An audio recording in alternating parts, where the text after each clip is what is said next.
आज हम लोग शुरू करने वाले हैं क्लास 12th बायोलॉजी का चैप्टर नंबर 6 जिसका नाम है एवोल्यूशन।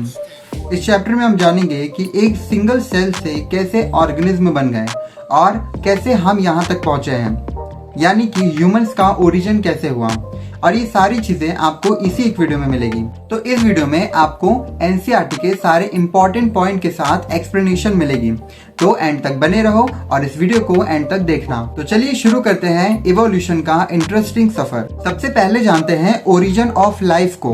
अर्थ बनी थी लगभग 4.5 बिलियन ईयर्स पहले। उस समय का एटमॉस्फेयर आज जैसे बिल्कुल नहीं था, यानी कि ऑक्सीजन बिल्कुल नहीं था।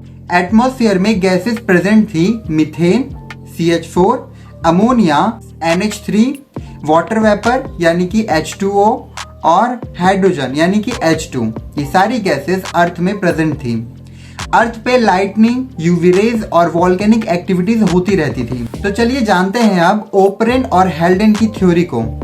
तो साइंटिस्ट ओपरेन और हेल्डेन ने ये बोला था कि अर्ली अर्थ के कंडीशन में ऑर्गेनिक कंपाउंड अपने आप बन सकते हैं। ये कहानी है केमिकल इवोल्यूशन की। देन उसके बाद हम समझते हैं मिलर यूरे एक्सपेरिमेंट, जो कि 1953 में हुआ था। इन्होंने अर्ली अर्थ के एनवायरनमेंट को लैब में बनाया था। इसमें उन्होंने कुछ गैसेस को इलेक्ट्रिक स्पार्क दिया और एक वीक में अमीनो एसिड बन गए। ये प्रूफ मिल गया कि लाइफ के बिल्डिंग ब्लॉक्स नेचुरली बन सकते हैं। आप जरा सोच के देखिए, सिर्फ लाइटनिंग को और कुछ गैसेस को मिलाकर अमीनो एसिड बन गया। यही रियल साइंस का मैजिक होता है। अब आगे समझते हैं इवोल्यूशन ऑफ लाइफ फॉर्म। पहले यूनिसेलुलर लाइफ फॉर्म्स हुए, मोस्टली इन ओशियंस। फिर धीरे धीरे मल्टी सेलुलर ऑर्गेनिज्म इवॉल्व हुए। इवोल्यूशन एक स्लो प्रोसेस है जिसमें ऑर्गेनिज्म चेंज होते हैं टाइम के साथ। आप यहाँ पर देख सकते हो कि फर्स्ट लाइफ से ह्यूमन लाइक ऑर्गेनिज्म कब कब कौन सी चीजें हुई, आप इस टेबल में देख सकते हो। लाइफ ने एक लॉन्ग जर्नी तय की है, एक सिंगल सेल से लेकर एक फुल ह्यूमन बींग्स तक। Is it that amazing? चलिए आगे समझते हैं एविडेंस ऑफ इवोल्यूशन। सबसे पहले आता है फॉसिल्स। फॉसिल्स बताते हैं कि कौन से ऑर्गेनिज्म किस जमाने में थे। जितने डीपर रॉक लेयर्स होंगे उतना ही ओल्डर वो फॉसिल माना जाएगा।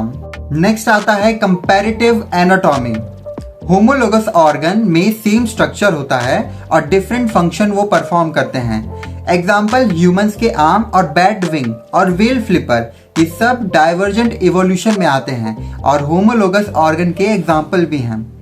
एनालॉगस ऑर्गन में डिफरेंट स्ट्रक्चर होता है पर सेम फंक्शन होता है।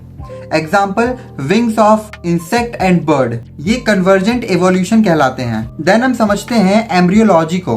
अर्ली एम्ब्रियो स्टेजेस में जितने भी डिफरेंट एनिमल होते हैं उनके जो बेबीज होते हैं वो सेम दिखते हैं। ये प्रूफ है कॉमन एंसेस्टरी का। देन हम समझते हैं मॉलिक्यूलर एविडेंस का।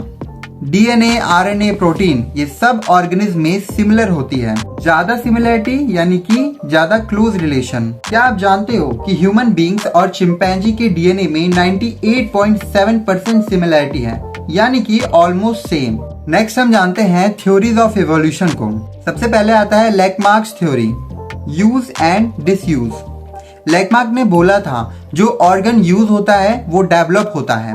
एग्जाम्पल, जिराफ ने नेक स्ट्रेच किया तो नेक उसका इवॉल्व होके बड़ा हो गया और एक्वायर्ड कैरेक्टर्स नेक्स्ट जनरेशन में पास होते गए, और जो अब जिराफ हैं उनके नेक्स अब हमेशा लंबे ही होते हैं।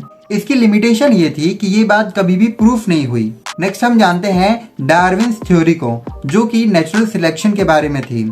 चार्ल्स डार्विन ने बोला था कि फिटेस्ट एनिमल्स या फिर ऑर्गेनिज्म सरवाइव करते हैं। इनकी एक बुक भी है जिसका नाम है on the origin of species, जो कि 1859 में लिखी गई थी। इसके कुछ मेन पॉइंटर्स आप जान लो।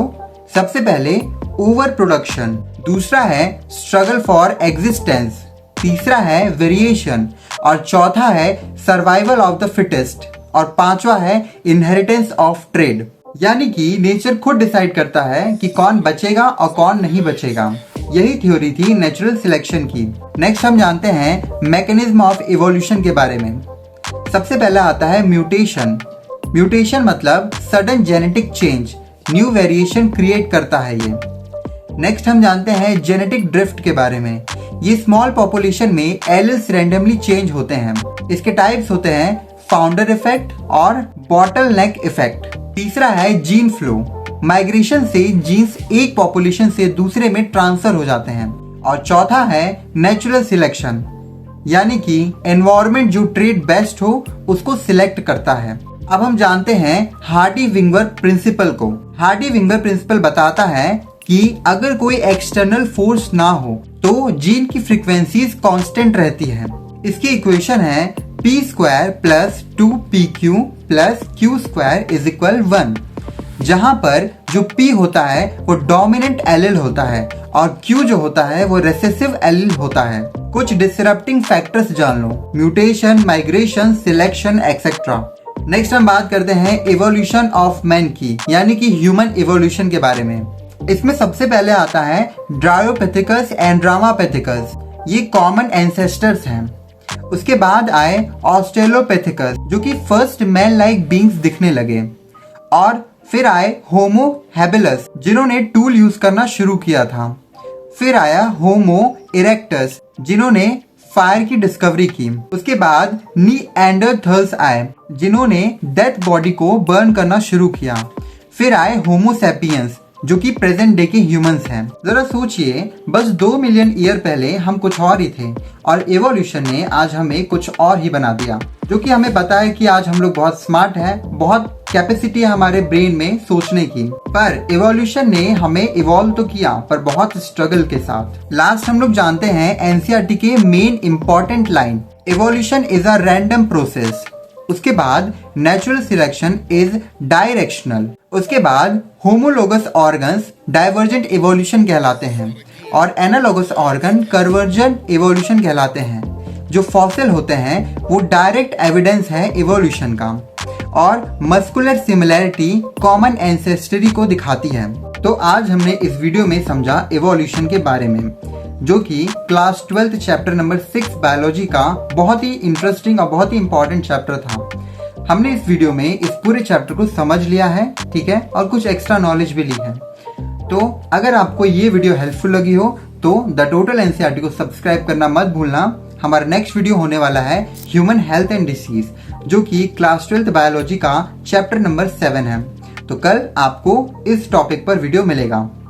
अगर ये वीडियो पसंद आया हो तो लाइक शेयर जरूर कर देना और द टोटल एनसीईआरटी को सब्सक्राइब किए बिना मत जाना। और मैं आपको बता दूं, आपको ये जितने भी चैप्टर्स हैं सबकी प्लेलिस्ट आपको सेपरेट मिल जाएगी। तो आप जाइए द टोटल एनसीईआरटी पर, वहां पर चेक कीजिए प्लेलिस्ट सेक्शन, वहां पर क्लास 12 बायोलॉजी में सारी वीडियोस एक के बाद एक आपको वहां पर प्रेजेंट मिलेगा, ठीक है। तो इसी के साथ ये वीडियो यहीं खत्म करते हैं। मैं आपसे मिलता हूँ अगले वीडियो में एक और नए इंटरेस्टिंग चैप्टर के साथ। तब तक के लिए द टोटल एनसीईआरटी को सपोर्ट करते रहिए और द टोटल एनसीईआरटी से पढ़ते रहिए।